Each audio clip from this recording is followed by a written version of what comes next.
بسم اللہ الرحمن الرحیم۔ السلام علیکم ناظرین۔ بھوک سے بلکتے ہوئے ایک یتیم بچے کا واقعہ جو روتا ہوا باپ کی قبر پر گیا اور کہنے لگا ابو میں بھوکا ہوں۔ اس کے بعد کیا ہوا یہ واقعہ سن کر آپ کی آنکھوں میں بھی آنسو آ جائیں گے۔ ناظرین، ایک غریب سی عورت تھی، بھوک اور غربت کی ماری حاملہ عورت تھی۔ اس کا شوہر فوت ہو چکا تھا۔ شوہر کے انتقال کے بعد اس کے ہاں ایک بیٹا پیدا ہوا۔ جب اس کا بیٹا 4 سال کا ہوا تو اس غریب بیچاری کے حالات دن بدن خراب ہی ہوتے چلے گئے۔ فاقوں کی نوبت آ گئی تھی۔ جب 2-3 دن سے بچے کو کھانے میں کچھ نہ ملا تو وہ قبرستان گیا اور اپنے باپ کی قبر کو تلاش کرنے لگا۔ وہ اکثر اپنی ماں کے ساتھ اپنے باپ کی قبر پر آیا کرتا تھا۔ اس کی ماں بھی قبرستان جایا کرتی تھی، شوہر کی قبر پر بیوی بھی جایا کرتی تھی، ساتھ میں اپنے چھوٹے سے بچے کو بھی لے جایا کرتی تھی۔ تو یہ بچہ ایک دن ماں کے بغیر اکیلا ہی قبرستان پہنچ گیا اور باپ کی قبر کو تلاش کرنے لگا۔ باپ کی قبر کو تلاش کر کے باپ کی قبر کے سرہانے بیٹھ کر زار و قطار رونے لگا اور کہنے لگا ابو 2 دن کا بھوکا ہوں، کھانے کو کچھ نہیں۔ اس کے باپ کے جانے کے بعد ان کا یہ حال ہو گیا تھا کہ ان کو غربت نے یہاں تک جکڑ لیا تھا کہ نوبت یہاں تک آن پہنچی کہ اس کی ماں اسے حرام کھلانے پر مجبور ہو چکی تھی۔ اس کی ماں کو کوئی مزدوری نہیں دیتا تھا، اس کی ماں کو کوئی کام نہیں ملتا تھا۔ اس کی غریب ماں کو جب بھی کوئی مرا ہوا جانور مل جاتا تو وہ اس حرام جانور کا مردار گوشت اپنے بچے کو مارے بھوک کے کھلا دیتی تھی۔ باپ کی قبر کے سرہانے یہ 4 سال کا بچہ زار و قطار رو رہا تھا، چیخ رہا تھا، چلا رہا تھا۔ ادھر سے حضرت عیسیٰ علیہ السلام کا گزر ہوا۔ حضرت عیسیٰ علیہ السلام نے جب اس 4 سالہ بچے کو روتا ہوا، خون کے آنسو بہاتا ہوا، اس طرح کی درد بھری فریادیں کرتا ہوا بچے کا توتلا لہجہ، بچے کے ننھے جڑے ہوئے ہاتھ دیکھے تو حضرت عیسیٰ علیہ السلام کا دل بھر آیا۔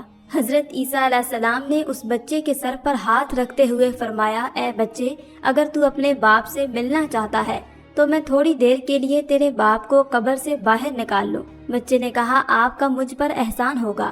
تو حضرت عیسیٰ علیہ السلام نے 2 رکعت نماز پڑھی اور نماز پڑھنے کے بعد اللہ سے دعا کی۔ دعا کے بعد قبر کی طرف اشارہ کرتے ہوئے فرمایا کہ اے مردے، اللہ کے حکم سے زندہ صحیح و سلامت قبر سے باہر نکلا۔ جیسے ہی حضرت عیسیٰ علیہ السلام نے یہ فرمایا کہ اے مردے، اللہ کے حکم سے باہر نکل، تو ایک دم قبر پھٹی اور اندر سے ایک شخص کلمہ پڑھتا ہوا باہر نکلا، لا الہ الا اللہ عیسیٰ روح اللہ، یہ کہتا ہوا باہر نکلا۔ اس کے چہرے پر نور ہی نور تھا، اپنے اوپر سے مٹی جھاڑتا ہوا باہر نکلا۔ جیسے ہی اس کی قبر پھٹی تو حضرت عیسیٰ علیہ السلام کو یوں محسوس ہوا کہ اس کی قبر جنت کے باغ میں سے ایک باغ بنی ہوئی ہے۔ سبحان اللہ! اس کی قبر کے اندر سے خوشبو آ رہی تھی، عطر کی خوشبو آ رہی تھی۔ ایسا لگتا تھا کہ جیسے قبر میں جنت کی خوشبو پھیلی ہوئی ہے۔ سبحان اللہ! وہ شخص جیسے ہی باہر نکلا، اللہ اکبر، اپنے بیٹے کو دیکھا تو اپنے بیٹے کے سر پر ہاتھ رکھتے ہوئے کہا کہ اے میرے بیٹے، میں نے تیری فریاد سن لی ہے، مگر اپنے دونوں کانوں سے باپ کی ایک نصیحت سن لو۔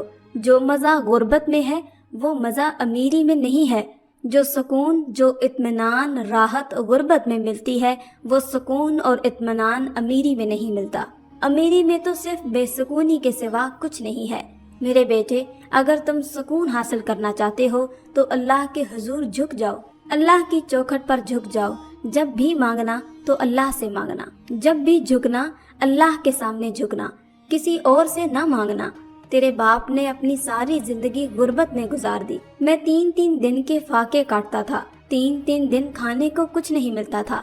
جب صبح کو کھاتا تو شام کو کچھ نہ ہوتا، جب شام کو کھاتا تو صبح کو کچھ نہ ہوتا تھا۔ میں نے جب بھی کھایا تیری ماں کو بھی کھلایا، حلال کا لقمہ کھلایا۔ میں نے جب بھی مانگا تو صرف اپنے رب سے مانگا اور کسی کے آگے اپنے ہاتھ کو نہیں پھیلایا۔ میرے بیٹے، اگر تو اللہ کا بننا چاہتا ہے تو جا غربت کی زندگی بسر کر۔ یہ 4 دن کی زندگی ہے، گزر جائے گی، اس کے بعد کیا ہوگا؟ موت آئے گی۔ اللہ اکبر! مر جانے کے بعد جب تو قبر میں آئے گا تو پھر دیکھے گا کہ قبر کے اندر نور ہی نور ہوگا۔ سبحان اللہ! باپ اس 4 سالہ بیٹے کو یہی درس دیتا رہا کہ جب بھی مانگنا اللہ سے مانگنا، غربت کی زندگی بسر کرنا، کیونکہ اسی میں سکون ہے، اور ایک لقمہ کھانا، ایک گھونٹ پانی کا پینا، ایک ایک گھونٹ پانی کے پینے کے ساتھ ساتھ جب سانس لینا تو اپنے رب کا شکر ادا کرنا۔ یہ کہتے ہوئے ایک بار پھر سے وہ شخص کلمہ پڑھتا ہوا اور حضرت عیسیٰ علیہ السلام کی زیارت کرتے ہوئے یہ شخص ایک بار پھر مر گیا۔ اس کے بعد اس بچے نے اپنے باپ کی نصیحت پر اس قدر عمل کیا کہ جب بھی مانگا تو اللہ سے مانگا۔ پھر اللہ تعالیٰ نے اس بچے کو اس قدر عطا کیا کہ بڑے بڑے بادشاہ بھی اس کی امیری پر رشک کرنے لگے۔ اللہ تعالیٰ فرماتا ہے کہ درختوں کے پتوں کے برابر گناہ کرو، میں تمہارا رب معاف کر دوں گا، مگر 2 گناہوں پر تم سے میری کبھی بھی صلح نہیں ہو پائے گی۔ پہلا یہ کہ جو تمہارا سر ہے، تمہارا قیمتی سر، جس میں سوچنے کی صلاحیت، بولنے کی اور سمجھنے کی صلاحیت موجود ہے، اس سر کو جب بھی جھکانا اپنے رب کے آگے جھکانا، کسی غیر کے آگے نہیں جھکانا، یعنی اللہ کے ساتھ کسی کو شریک مت ٹھہراؤ۔ زندگی میں جب بھی پریشانی آئے، جب بھی برا وقت آئے، تکلیف آئے، مصیبت آئے، تو تکیے پر سر رکھ کے رونے سے بہتر ہے کہ سجدے میں سر رکھ کر رو لیا جائے۔ اس سے اللہ بھی راضی ہوگا اور تمہاری پریشانی بھی دور ہو جائے گی۔ دوسرا بڑا گناہ جو یہ ہے کہ اپنے والدین کو دکھ مت دینا، والدین کو درد مت دینا، ورنہ میں روٹھ جاؤں گا، میں ناراض ہو جاؤں گا، اس پر میرا قہر ٹوٹے گا، اس پر میرا عذاب برسے گا، اس پر فرشتوں کی لعنت ہوگی۔ بے شک اللہ پاک ماں باپ کا دل دکھانے والوں کو کبھی معاف نہیں فرماتا، اور نہ ہی اللہ کی ذات کے ساتھ کسی کو شریک ٹھہرایا جائے۔